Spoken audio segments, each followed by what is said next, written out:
نحمده ونصلی علی رسوله الکریم بسم اللہ الرحمن الرحیم۔ عزیز طلباء السلام علیکم ورحمۃ اللہ وبرکاتہ۔ آج کی ویڈیو کے اندر ہم نظم نعت کی تشریح پڑھیں گے۔ پچھلی ویڈیو کے اندر احسان دانش کا تعارف ہو گیا تھا۔ نعت کے شاعر احسان دانش ہیں، اور اس ویڈیو کے اندر ہم نعت کے کچھ اشعار کی تشریح پڑھیں گے۔ جیسا کہ آپ کو معلوم ہے کہ نعت کہتے ہیں ایسی نظم جس کے اندر حضرت محمد مصطفیٰ صلی اللہ علیہ وآلہ وسلم کی تعریف کی گئی ہو۔ آج کل کے زمانے کے اعتبار سے نعت ہر نظم کو نعت بنا دیا جاتا ہے۔ مثال کے طور پر ماں کی شان کے بارے میں نظم پڑھی جا رہی ہے، ہم اس کو بھی نعت کہہ دیتے ہیں۔ صحابہ کی عظمت کے بارے میں نظم پڑھی جا رہی ہے، ہم اس کو بھی نعت کہہ دیتے ہیں۔ کوئی اور چیز پڑھی جا رہی ہے تو ہم اس کو بھی نعت کہہ دیتے ہیں، جبکہ ایسا ہرگز نہیں ہے۔ اور ہمارا ہر نظم کو یہ کہنا کہ یہ نعت پڑھی جا رہی ہے غلط ہے، کیونکہ نعت خاص ہے کہ جو پیارے حبیب صلی اللہ علیہ وسلم کی تعریف کے بارے میں، یعنی جس نظم کے اندر صرف پیارے حبیب صلی اللہ علیہ وسلم کی تعریف کی جا رہی ہو، ہم اس کو نعت کہیں گے۔ تو اشعار دیکھیے۔ دو عالم کا امدادگار آ گیا ہے، امین آ گیا، غم گسار آ گیا ہے۔ دو عالم دو جہان، اب دو جہان سے کیا مراد ہے؟ دنیا اور آخرت کے جہان ہیں۔ امدادگار مددگار، مدد کرنے والا۔ امین امانت دار۔ غم گسار غم کھانے والا۔ ہمدرد۔ شاعر احسان دانش اس شعر کے اندر پیارے حبیب صلی اللہ علیہ وسلم کی مختلف الفاظ کے ساتھ تعریف کر رہے ہیں۔ پیارے حبیب صلی اللہ علیہ وسلم کو دو عالم کا امدادگار کہا گیا۔ وہ اس طرح کہ پیارے حبیب صلی اللہ علیہ وسلم دنیا کے اعتبار سے بھی اپنے امتی کی ہر امتی کی مدد کرنے والے تھے، اور آخرت کے اعتبار سے بھی پیارے حبیب صلی اللہ علیہ وسلم مدد کرنے والے تھے اور رہیں گے۔ پیارے حبیب صلی اللہ علیہ وسلم کسی کو تکلیف میں نہیں دیکھتے تھے۔ مثال کے طور پر ایک عورت آپ صلی اللہ علیہ وسلم پر کوڑا کرکٹ پھینکتی تھی۔ آپ صلی اللہ علیہ وسلم جب کلمے کی دعوت دینے لگے، بہت سے لوگ آپ صلی اللہ علیہ وسلم کے مخالف ہوئے۔ ایک عورت، آپ اس کی مدد کرتے ہوئے اس کی گٹھڑی لے کر جا رہے ہیں، وہ عورت حضور صلی اللہ علیہ وسلم کو نصیحتیں کر رہی ہے۔ بیٹا، ایک مکہ کے اندر ایک آدمی آیا ہوا ہے، اس کا نام محمد ہے، وہ جادوگر ہے، لوگوں کو اپنے جادو کے ذریعے سے اپنے دین سے دور کر رہا ہے، ذرا دیکھنا تم اس کے بہکاوے میں نہ آ جانا۔ جب اس کی متعین جگہ جہاں پر اس نے جانا تھا اس کی منزل آ گئی، تو وہاں پر پیارے حبیب صلی اللہ علیہ وسلم کو روک کر کہنے لگی، بیٹا لاؤ میری گٹھڑی مجھے دے دو، میری منزل یہاں پہ ہے۔ اب حضور صلی اللہ علیہ وسلم باتیں سن رہے ہیں لیکن جواب کوئی نہیں دیا۔ اب پیارے حبیب صلی اللہ علیہ وسلم گٹھڑی پکڑا کر واپس جا رہے تھے، تو اس عورت نے کہا، بیٹا جاتے ہوئے اپنا نام تو بتا جاؤ، کیا نام ہے؟ تو پیارے حبیب صلی اللہ علیہ وسلم نے فرمایا، اماں جس محمد کا تذکرہ تم کر رہی تھی میں وہی محمد ہوں۔ تو پیارے حبیب صلی اللہ علیہ وسلم کی اس بات کو سن کر وہ عورت کہنے لگی کہ اگر تم محمد ہو تو میں بھی تمہارا کلمہ پڑھتی ہوں، مسلمان ہو جاتی ہے۔ تو دنیا کے اعتبار سے پیارے حبیب صلی اللہ علیہ وسلم مددگار ہیں، اور امین اس اعتبار سے کہ حضور صلی اللہ علیہ وسلم دعوت و تبلیغ کر رہے ہیں، کافر سارے کے سارے آپ کے دشمن، لیکن دشمنی کے باوجود آپ صلی اللہ علیہ وسلم پر اعتماد اتنا تھا کہ اپنی امانتیں اپنے عزیز رشتہ داروں کی بجائے آپ صلی اللہ علیہ وسلم کے پاس رکھوائی ہوئی تھیں۔ غم گسار آ گیا ہے، غم کھانے والا، کسی کو تکلیف میں نہیں دیکھ سکتے تھے۔ ایک یہودی بچہ آپ صلی اللہ علیہ وسلم کی مجلس میں بیٹھتا تھا، آپ صلی اللہ علیہ وسلم نے دیکھا کچھ دنوں سے وہ نہیں آ رہا، اب پتہ ہے وہ یہودی ہے، اس کے باوجود اس کی غیر حاضری کو برداشت نہ کرتے ہوئے اس کے گھر پہنچ جاتے ہیں اور پتہ چلتا ہے کہ وہ بیمار پڑا ہے، اس کی عیادت کرتے ہیں، اور اس کی عیادت کرنے کے بعد پیارے حبیب صلی اللہ علیہ وسلم اس کو کلمے کی دعوت دیتے ہیں، اللہ کی شان وہ مسلمان ہو جاتا ہے۔ تو اس اعتبار سے پیارے حبیب صلی اللہ علیہ وسلم غم گسار بھی ہیں، اور دنیا کے اعتبار سے بھی آخرت کے اعتبار سے بھی۔ اب آخرت کے اعتبار سے کس طرح کہ پیارے حبیب صلی اللہ علیہ وسلم جب میدان محشر لگے گا تو آپ صلی اللہ علیہ وسلم سب کا غم کھاتے ہوئے، یہ بہت لمبی حدیث مبارکہ ہے، مختصر بتا رہا ہوں کہ آپ صلی اللہ علیہ وسلم اللہ کی بارگاہ میں پیش ہو کر جلد از جلد حساب شروع کروائیں گے۔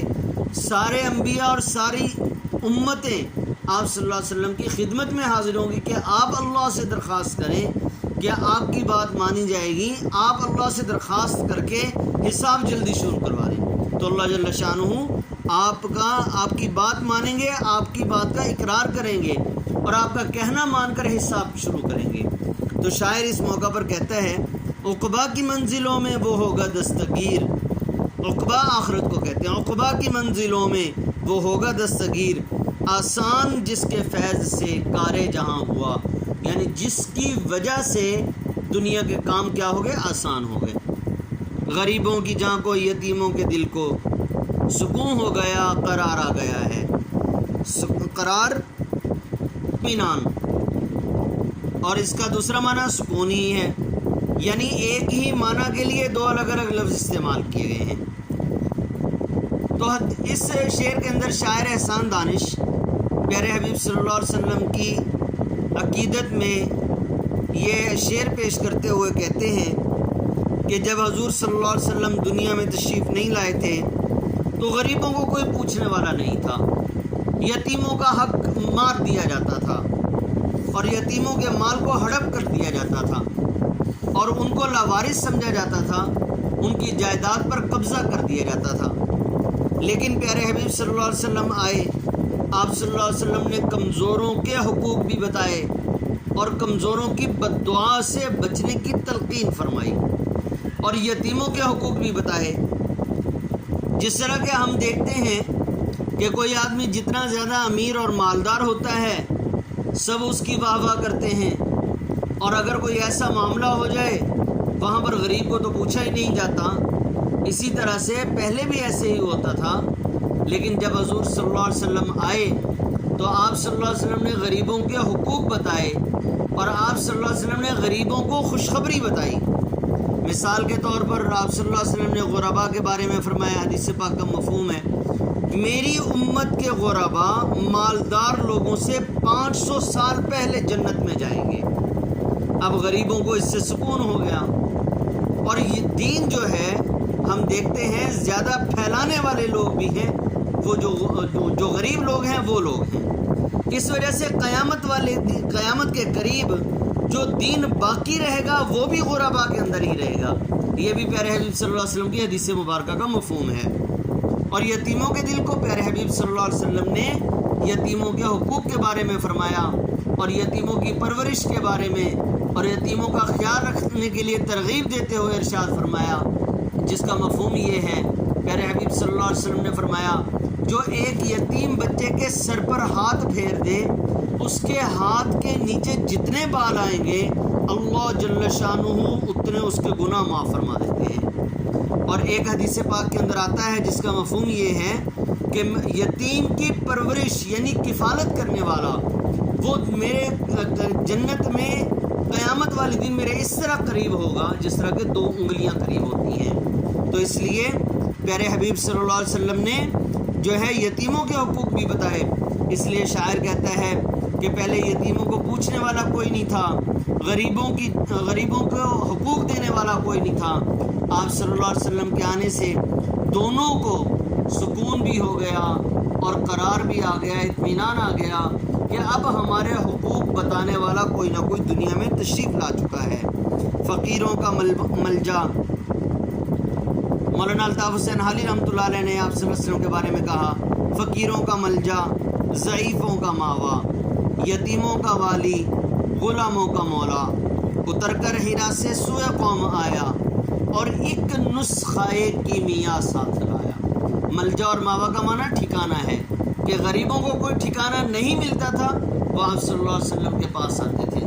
یتیموں کے کوئی حقوق نہیں بتاتا تھا تو وہ آپ صلی اللہ علیہ وسلم کے پاس آتے تھے۔ جی اگلا شعر دیکھیں، اصول محبت ہے پیغام جس کا، وہ محبوب پروردگار آ گیا ہے۔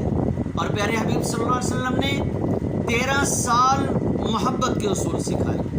مکہ کی زندگی جتنا بھی دور رہا، 13 سال مکی دور رہا، اس میں کوئی جنگ، کوئی جھڑپ، کوئی جدال، کوئی جھگڑا، کوئی غزوہ، کوئی سریہ، یعنی جس کو ہم لڑائی کا نام دیتے ہیں، وہ نہیں ہوئی۔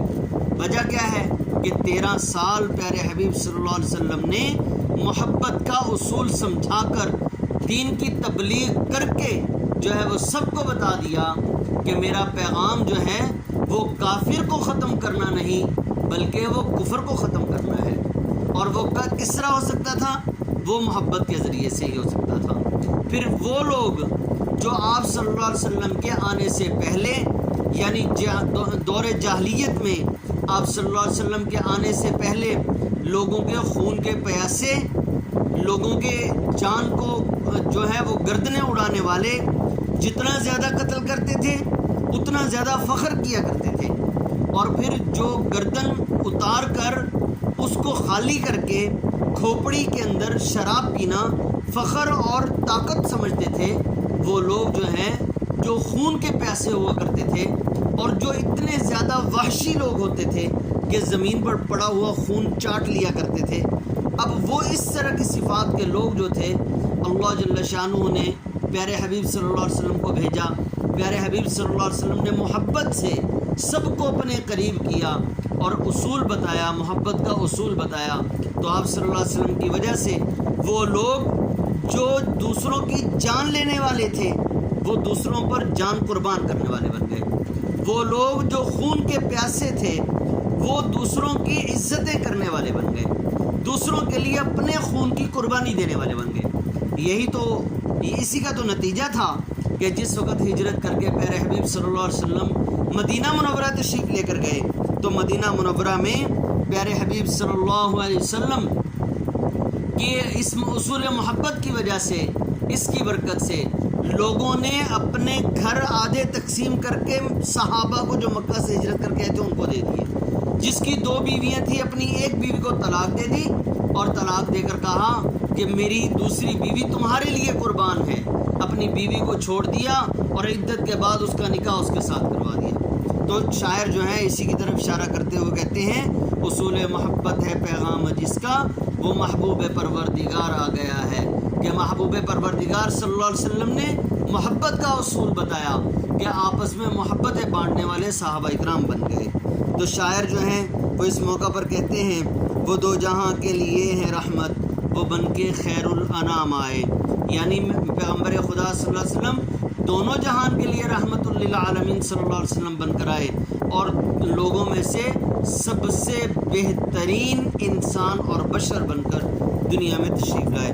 تو عزیز طلبہ، آپ نے اشعار کی تشریح یاد کر لینی ہے اور اس کے ساتھ ساتھ جو ہے ان کے معنی یاد کرنے ہیں۔